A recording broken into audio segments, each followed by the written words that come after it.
Shalom semua, kita berjumpa lagi di Urban Channel ini. Pada sesi ini, saya akan membahas satu topik tentang Yesus bangsa Israel. Mengapa Injil ditulis dalam bahasa Yunani? Bapak Ibu yang dikasihi Tuhan, pertanyaan ini penting untuk kita ketahui, sehingga kelak kita bisa menjelaskannya secara khusus kepada kaum polemikus yang seringkali menjadikan bahan ini sebagai acuan atau sebagai bahan mereka untuk menyerang imanan Kristen. Secara khusus mereka menuduh Alkitab palsu karena tidak ditulis dalam bahasa Ibrani atau Aramaik. Tetapi bagaimana Alkitab itu ditulis dalam bahasa Yunani? Maka mereka tidak segan-segan mengatakan bahwa itu rekayasa Paulus, rekayasa gereja, dan lain sebagainya. Kita melihat beberapa opini dari para polemikus dari saudara kita sebelah. Mereka seringkali mengatakan bahwa Yesus itu orang Yahudi yang hidup di Israel, tentu menggunakan bahasa Yahudi, Ibrani, Aramaik, dalam komunikasi sehari-hari. Bahkan juga ketika Yesus mengajar, di mana Yesus sebagai seorang guru yang luar biasa ajarannya, mereka mengatakan bahwa Yesus juga mengajar dalam bahasa Israel atau Ibrani Aramaik sendiri. Dari hal itu mereka mengatakan, lantas Injil malah ditulis dalam bahasa Yunani. Ini sesuatu yang tidak benar. Sehingga mereka mengatakan bahwa Alkitab sudah tidak asli, Alkitab sudah palsu. Bukankah seharusnya Injil ditulis dalam bahasa sehari-hari Yesus, yaitu bahasa Ibrani Aramaik? Sepintas kita lihat pernyataan atau opini dari para kaum polemikus ini kelihatannya benar gitu ya, kalau kita tidak memahami konteks sejarah pada waktu itu. Karena kita berpikir Yesus mengajar dalam bahasa Aramaik, Ibrani, murid-muridnya juga orang Ibrani mayoritas. Seharusnya harus ditulis dalam bahasa mereka lah. Mengapa harus ditulis dalam bahasa Yunani? Kalau tidak mengerti sejarah, maka pernyataan ini kelihatannya seperti benar. Tetapi kalau mengerti dan memahami sejarah, maka pernyataan ini bisa kita luruskan, bisa kita benarkan apa yang dalam pemahaman mereka, sehingga dengan demikian mereka atau kita bisa menceritakan atau mengajarkan kebenaran.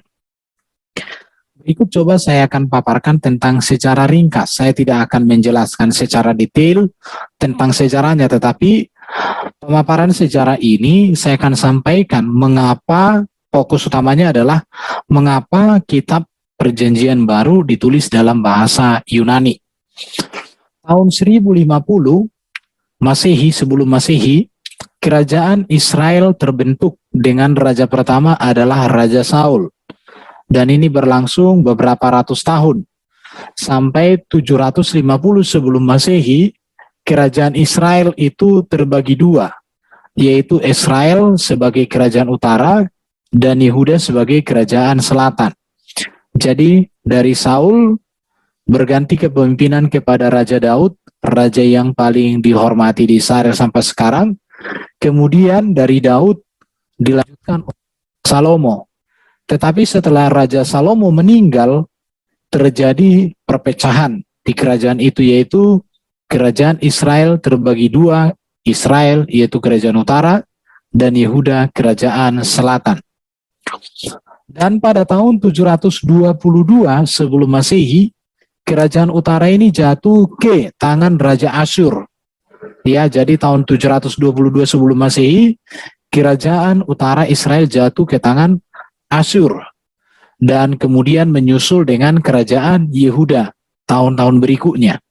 Akhirnya Israel secara utuh itu dijajah oleh bangsa Asyur, dikendalikan oleh bangsa Asyur. Tetapi pada tahun 600 sebelum Masehi, kerajaan Asyur yang menaklukkan Israel itu kemudian dikalahkan oleh kerajaan Babel. Kerajaan Babel inilah, pada zaman kerajaan Babel inilah, kerajaan Yehuda itu juga akhirnya ditaklukkan, di mana Yehuda, Israel itu dibuang ke Babel pada saat itu, tahun 600-an. Kemudian tahun 605 sebelum Masehi itu, ini ya tadi, kerajaan selatan Yehuda itu jatuh ke tangan Babel tahun 605. Tahun 722 itu kerajaan utara. Tahun 605 itu kerajaan selatan. Tetapi sebelum tahun 605, Asyur dikalahkan dulu oleh Babel tahun 600-an. Ini sejarah secara ringkas yang bisa sampaikan. Kemudian tahun 539 sebelum Masehi, kerajaan Babel ini dikalahkan oleh kerajaan Persia. Jadi ini kerajaan Israel, kerajaan Asyur, kerajaan Babel, kemudian kepada kerajaan Persia. Dan ini tentu berkaitan dengan kepenguasaan kepada orang Israel. Ada banyak lagi sejarah yang terjadi pada zaman Persia, termasuk ketika bangsa Israel dikembalikan ke Yerusalem. Dan kemudian tahun 331 sebelum Masehi, Persia ini kemudian dikalahkan oleh kerajaan Yunani. Yang memimpin waktu itu adalah Kaisar Alexander Agung. Sebagai pemimpin yang berkuasa, bahkan dalam data sejarah berkuasa katanya sampai ke India, ke Eropa, dan kemana-mana dengan luar biasa dikatakan. Dan kemudian tahun 63 sebelum Masehi, kerajaan Roma berkuasa di Israel. Artinya kerajaan Persia ini ditaklukkan oleh kerajaan Roma, sehingga Roma menjadi penguasa waktu itu di Israel. Ini yang perlu diketahui supaya memahami sejarah ini. Dan Yesus itu diperkirakan lahir tahun 4 sebelum Masehi, bukan 4 Masehi ya. Ini salah ketik. Jadi Yesus lahir tahun 4 sebelum Masehi, yaitu lahir di Israel, di Bethlehem, Yehuda, daerah Israel. Kemudian Yesus Alkitab dituliskan pada tahun 45 sampai dengan 90 Masehi, yaitu Alkitab Perjanjian Baru telah ditulis oleh para rasul, dan Alkitab ini dalam bahasa Yunani. Jadi bagaimana, apa penyebabnya, mengapa Alkitab Perjanjian Baru itu ditulis dalam bahasa Yunani? Ini perlu untuk diketahui. Dan kemudian tahun 324 sampai 638 Masehi, ini berbicara tentang zaman Konstantin dan Bizantin di Israel. Jadi kekuasaan Konstantin dan Bizantin itu berkuasa di Israel.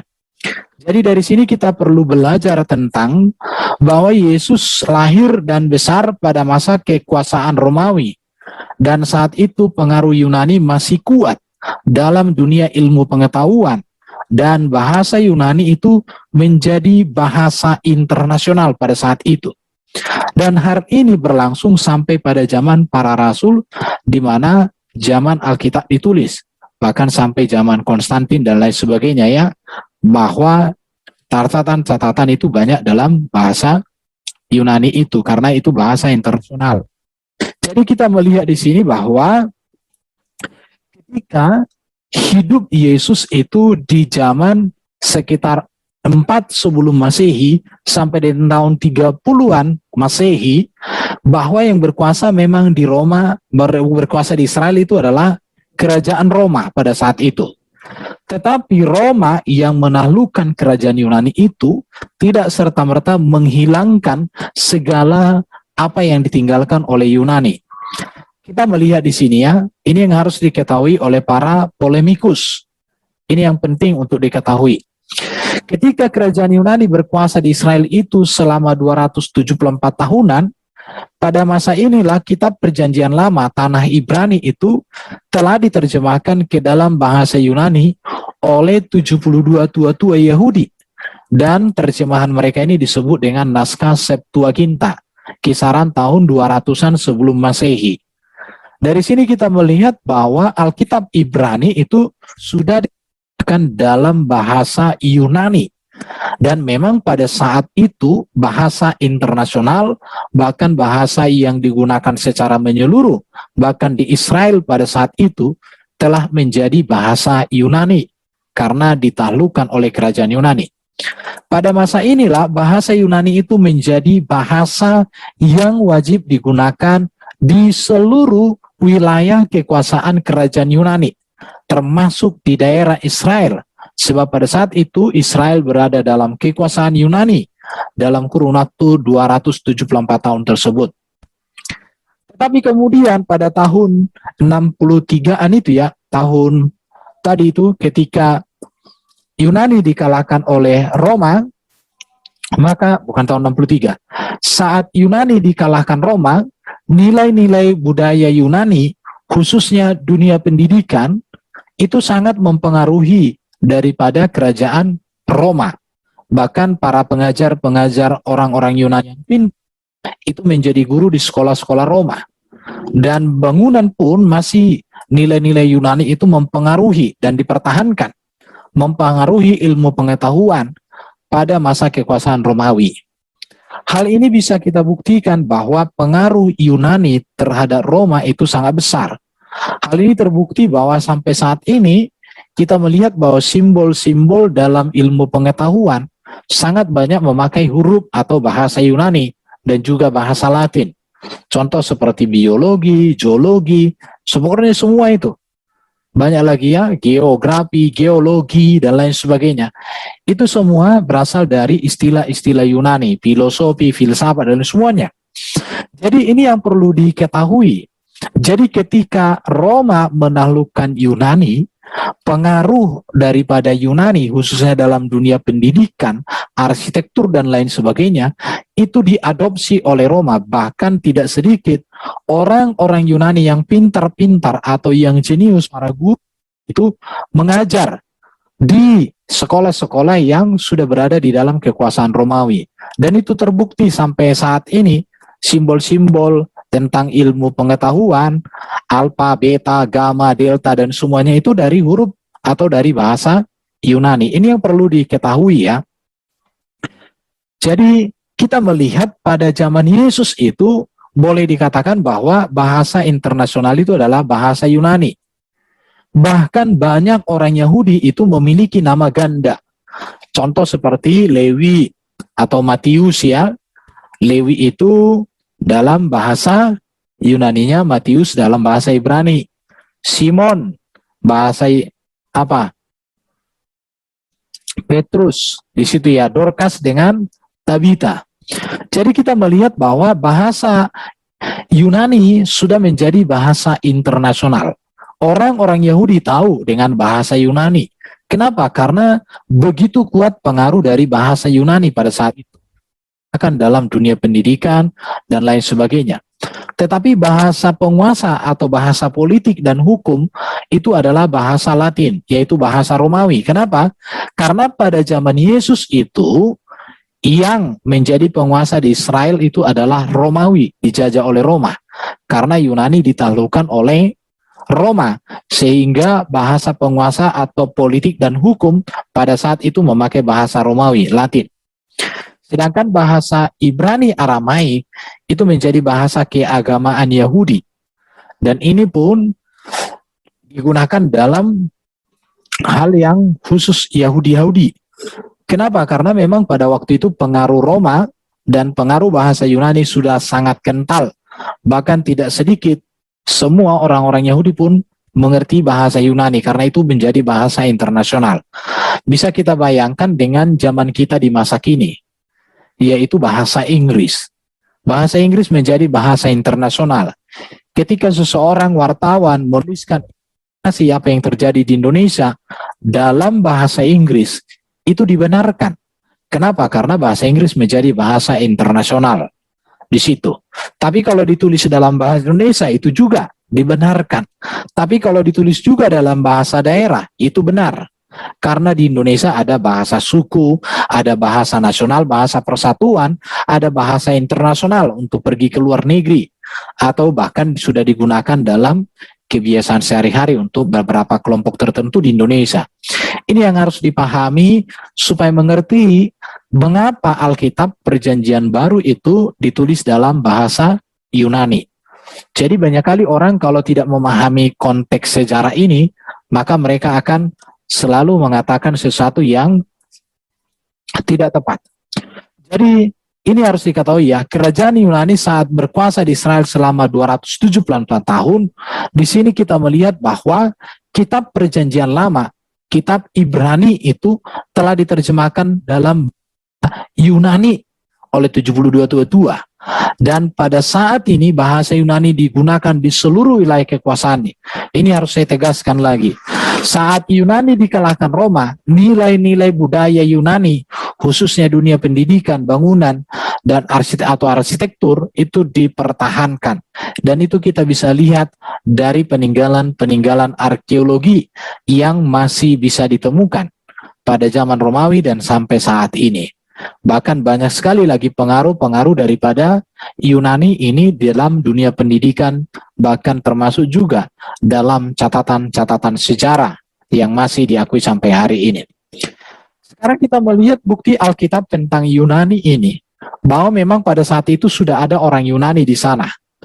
Dikatakan perempuan itu seorang Yunani, bangsa Syro-Fenisia.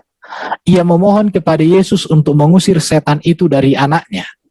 Tentu seorang Yunani ini dia menggunakan bahasa Yunani, apalagi orang Yunani menjadi ada di atas dasar kekuasaan, di mana Yunani pernah berkuasa di daerah Israel, daerah Timur Tengah sana. Jadi perempuan seorang Yunani, tentu karena dia seorang bangsa Yunani yang tadinya seorang berkuasa sebelum ditaklukkan oleh Roma, dia menguasai bahasa Yunani, dan pada masanya orang-orang Yahudi pun diharuskan untuk mengerti bahasa Yunani ini dan lain sebagainya. Maka tentu ketika Yesus berbicara dengan seorang wanita yang adalah Yunani ini, maka mereka bisa saja menggunakan bahasa Yunani dalam percakapan mereka itu. Kita melihat lagi di dalam Yohanes 7 ayat 35. Orang-orang Yahudi itu berkata seorang kepada yang lain, "Kemanakah ia akan pergi sehingga kita tidak dapat bertemu dengan dia? Adakah maksudnya untuk pergi kepada mereka yang tinggal di perantauan di antara orang Yunani untuk mengajar orang Yunani?" Jadi memang berbicara tentang bahasa Yunani atau orang Yunani, ini bukan asing bagi orang-orang Israel pada zaman Yesus. Bayangkan, karena sejak tahun 200-an sebelum Masehi pun, kitab suci orang Yahudi telah diterjemahkan ke dalam bahasa Yunani. Di situ. Jadi, bahkan di dalam beberapa penelitian, Yesus juga menggunakan kitab Septuaginta, yaitu kitab yang banyak sekali dikutip oleh Yesus. Jadi kita melihat bahwa benarlah ketika Injil dituliskan dalam bahasa Yunani, itu sesuai dengan konteks sejarah pada saat itu, dan itu dibenarkan. Seperti tadi saya katakan, pada zaman ini orang menggunakan bahasa Inggris untuk menuliskan sebuah informasi. Kita melihat lagi di dalam Yohanes 12 ayat 20. Di antara mereka yang berangkat untuk beribadah pada hari raya itu, terdapat beberapa orang Yunani. Jadi orang Yunani juga sudah ikut beribadah bersama-sama dengan orang Yahudi. Artinya ada orang-orang Yunani yang ikut atau ada bersama-sama, dan tentu mereka bisa menguasai dan mengetahui bahasa Yunani. Di dalam Yohanes 19 ayat 20 kita lihat di sini, banyak orang Yahudi yang membaca tulisan itu, sebab tempat di mana Yesus disalibkan letaknya dekat kota, dan kata-kata itu tertulis dalam bahasa Ibrani, bahasa Latin, dan bahasa Yunani. Di sini katakan banyak orang Yahudi membaca tulisan itu. Tulisan apa? Tulisan yang dituliskan dalam bahasa Ibrani, bahasa Latin, dan bahasa Yunani. Artinya, banyak orang Yahudi juga mengerti bahasa Latin. Banyak orang Yahudi juga mengerti bahasa Yunani. Banyak orang Yahudi mengerti bahasa Ibrani. Jadi tiga bahasa ini, bahasa Ibrani atau Aramaik dengan bahasa Latin, dengan bahasa Yunani, adalah bahasa yang sudah diketahui secara luas di Israel pada saat itu. Dan pada saat itu bahasa Yunani adalah bahasa internasional. Bahasa Latin adalah bahasa dunia politik karena Roma yang menjadi penguasa. Sedangkan bahasa Ibrani itu adalah bahasa keagamaan Yahudi. Jadi sangat sesuai dengan data Alkitab dan sesuai dengan data sejarah bahwa memang bahasa Yunani adalah bahasa internasional. Kita lihat di dalam Kisah Para Rasul 6 ayat 1. Pada masa itu ketika jumlah murid makin bertambah, timbullah sungut-sungut di antara orang-orang Yahudi yang berbahasa Yunani terhadap orang Ibrani. Karena pembagian kepada janda-janda mereka diabaikan dalam pelayanan sehari-hari. Artinya di sini orang-orang Yahudi sudah banyak yang bisa mengerti bahasa Yunani. Ini sebuah kenyataan bahwa bahasa Yunani adalah bahasa internasional. Dan itu harus diketahui. Jadi mengapa Injil ditulis dalam bahasa Yunani? Ini yang harus direnungkan. Bahasa Yunani adalah bahasa internasional yang diketahui oleh mayoritas penduduk dunia pada masa itu. Injil ditulis untuk disebarkan seluruh bangsa di bumi. Jadi jika ditulis dalam bahasa Ibrani, maka hal ini hanya diketahui oleh sebagian kecil bangsa. Boleh dikatakan hanya orang yang tinggal di Israel, di Yunani, di Ibrani sana, di Israel sana. Bahkan bangsa Israel pun tidak semua mengetahui atau tidak semua pasti dalam berbahasa Ibrani. Kenapa? Karena bangsa Israel, Ibrani ini sudah menyebar di wilayah-wilayah di luar daripada Israel. Ada mereka yang dibuang ke Babel, sebelumnya ada yang dibuang kemana-mana merantau. Jadi kalau ditulis dalam bahasa Ibrani, maka terbatas orang untuk mengerti. Tetapi ketika ditulis dalam bahasa Yunani, yang adalah bahasa internasional, maka orang-orang Ibrani yang ada di perantauan pun mengerti, bahkan orang-orang Roma pun mengerti, khususnya orang-orang yang punya ilmu pengetahuan, yang punya pendidikan, karena waktu itu di dalam dunia pendidikan masih banyak pengajar-pengajar orang Yunani yang tentu mengajar dengan bahasa-bahasa ilmiah, bahasa-bahasa ilmu pengetahuan waktu itu, yaitu bahasa Yunani. Memang bahasa Yunani bahasa yang sangat bagus ya, baik dari segi grammar, tenses, dan semuanya sangat bagus ya. Jadi hal ini terbukti dalam beberapa kesempatan para rasul itu mengajar orang Yahudi dan orang Yunani secara bersamaan. Jadi tidak mungkin para rasul mengajar dalam bahasa Ibrani, tetapi bahasa Yunani. Kenapa? Karena bahasa Yunani telah menjadi bahasa internasional. Contoh, ketika para rasul keluar dari luar Israel, seperti Paulus memberitakan Injil, bahkan 11 murid Yesus, selain Yudas itu semua mereka pergi memberitakan Injil di luar Israel. Ketika mereka memberitakan Injil di luar Israel, tentu mereka tidak menggunakan bahasa Ibrani, tetapi menggunakan bahasa Yunani. Karena bahasa Yunani telah digunakan secara luas oleh masyarakat bangsa-bangsa pada zaman itu. Jadi mengapa Injil ditulis dalam bahasa Yunani? Karena Injil harus diberitakan kepada segala bangsa. Dan bahasa internasional pada saat itu adalah bahasa Yunani, maka Injil harus ditulis dalam bahasa Yunani. Karena ini adalah perintah Yesus, memberitakan Injil ke seluruh penjuru bumi, memberitakan Injil kepada semua suku-suku bangsa yang ada di dunia, dan bahasa yang bisa menjangkau semua bangsa-bangsa pada saat itu hanyalah bahasa Yunani. Karena bahasa-bahasa lain itu untuk orang-orang tertentu, kalangan-kalangan tertentu saja. Kita akan melihat bagaimana para rasul dan orang-orang percaya pada saat itu memberitakan Injil dalam bahasa Yunani untuk belajar Injil bersama-sama, baik orang Yunani dan Yahudi. Kisah Rasul 6 ayat 1, di antara orang-orang Yahudi yang berbahasa Yunani, terdapat orang-orang Ibrani. Ya, di Kisah Rasul 9 ayat 29, ia juga berbicara dan bersoal jawab dengan orang-orang Yahudi yang berbahasa Yunani. Ya, jadi orang-orang Yahudi sudah banyak yang berbahasa Yunani.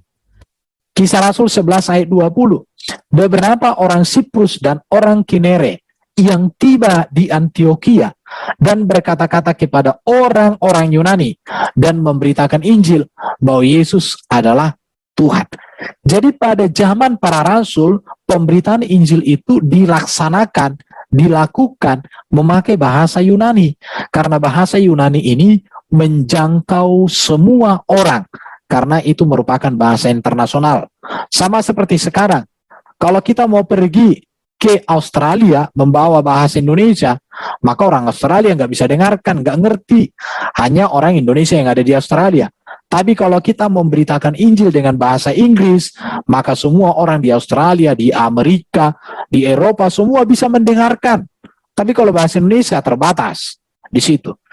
Kita lihat di Kisah Rasul 14 ayat 1. Kedua rasul itu masuk ke rumah ibadat orang Yahudi, lalu mengajar sedemikian rupa, sehingga sejumlah besar orang Yahudi dan orang Yunani menjadi percaya. Ini mengajar di rumah ibadat Yahudi. Dan di sana ada orang Yunani. Tidak mungkinlah bahwa para rasul di sana mengajar dalam bahasa Ibrani, karena ada orang Yunani. Dan tidak mungkin orang Yunani bisa mengerti. Tapi di sini kita melihat bahwa orang-orang Yunani mengerti bahasa Yunani. Dan ketika para rasul memberitakan Injil di sana, atau murid-murid Yesus, tentu dengan bahasa Yunani. Jadi jelas. Sehingga mengerti. Jadi orang Yahudi dengan orang non-Yahudi mengerti bahasa Yunani, ketika disampaikan pengajaran dalam bahasa Yunani, sangat mudah dimengerti oleh mereka. Kisah Rasul 17:4. Beberapa orang dari mereka menjadi yakin dan menggabungkan diri. Dan juga sejumlah besar orang Yunani yang takut kepada Allah. Dan tidak sedikit perempuan-perempuan terkemuka. Kita melihat bahwa sejarah gereja sangat bersinggungan dan sangat berkaitan bahasa Yunani. Jadi ketika di zaman Yesus bahasa Yunani bahasa internasional, para murid-murid juga ketika memberitakan Injil di luar Israel, mereka juga menggunakan bahasa Yunani, karena ini adalah bahasa internasional. Sangat jelas ya. Kisah Rasul pasal 7:12. Banyak di antara mereka yang menjadi percaya, perempuan-perempuan terkemuka dan laki-laki Yunani. Lagi ya. Jadi di sini dikatakan bahwa laki-laki Yunani juga makin banyak yang percaya kepada Yesus. Kenapa? Karena tentu pemberitaan Injil itu diberitakan dalam bahasa Yunani. Kisah Rasul 18 ayat 4. Setiap hari Sabat Paulus berbicara dalam rumah ibadat dan berusaha meyakinkan orang Yahudi dan orang Yunani. Bagaimana mungkin Paulus bisa meyakinkan orang Yunani kalau dengan bahasa Yahudi? Tetapi Paulus tentu menggunakan bahasa Yunani. Kenapa? Karena bahasa Yunani menjadi bahasa yang diketahui secara internasional. Kisah Rasul 19 ayat 10. Sehingga semua penduduk Asia mendengar firman Tuhan, baik orang Yahudi maupun orang Yunani. Dikatakan, sehingga semua penduduk Asia mendengar firman Tuhan. Artinya bahwa di Asia pada saat itu, ketika masih di dalam zaman kejayaan Romawi pada waktu itu, bahasa Yunani ini menjadi bahasa internasional. Sehingga semua orang-orang di Asia mengerti. Oke, Kisah Rasul 19 ayat 17. Hal itu diketahui oleh seluruh penduduk Efesus, baik orang Yahudi maupun orang Yunani. Maka ketakutanlah mereka semua dan makin masyhurlah nama Tuhan Yesus. Di sini dikatakan bahwa orang Yahudi maupun orang Yunani mengetahui Injil itu yang disampaikan di Efesus. Itu membuktikan bahwa Injil diberitakan dalam bahasa Yunani. Kisah Rasul 20:21. Senantiasa bersaksi kepada orang Yahudi dan orang-orang Yunani, supaya mereka bertobat kepada Allah dan percaya kepada Tuhan kita Yesus Kristus. Kisah Rasul 21:28. Ia Paulus membawa orang-orang Yunani pula ke dalam Allah dan menajiskan tempat suci itu. Jadi kita melihat bahwa para rasul, murid-murid Yesus, terlebih Paulus yang paling banyak berjalan keliling, ketika mereka memberitakan Injil, mereka memberitakan Injil dalam bahasa Yunani. Jadi ketika Injil ditulis, kitab Injil itu ditulis dalam bahasa Yunani, maka itu sangat tepat. Karena itu memang kepentingan daripada untuk menggenapi ajaran Yesus, perintah Yesus. Beritakanlah Injil kepada semua bangsa di muka bumi. Kalau itu ditulis dalam bahasa Ibrani, maka tidak bisa diberitakan kepada semua bangsa.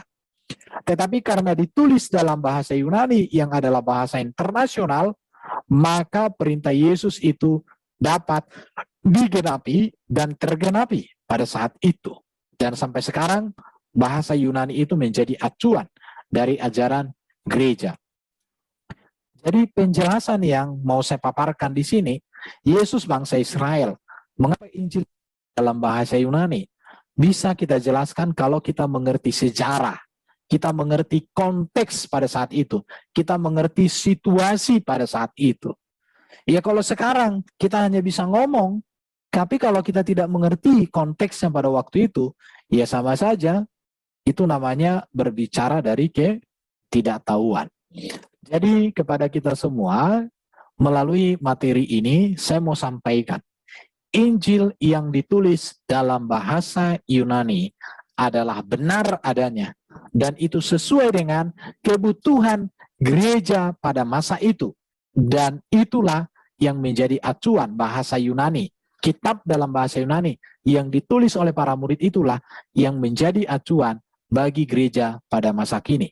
Jangankan kitab Injil, kitab Perjanjian Lama, Tanakh Ibrani, itu pun sudah diterjemahkan 200 tahun sebelum Masehi ke dalam bahasa Yunani. Artinya, bahasa Yunani menjadi bahasa yang digunakan oleh gereja, menjadi digunakan oleh para rasul ketika memberitakan tentang Yesus kepada bangsa-bangsa.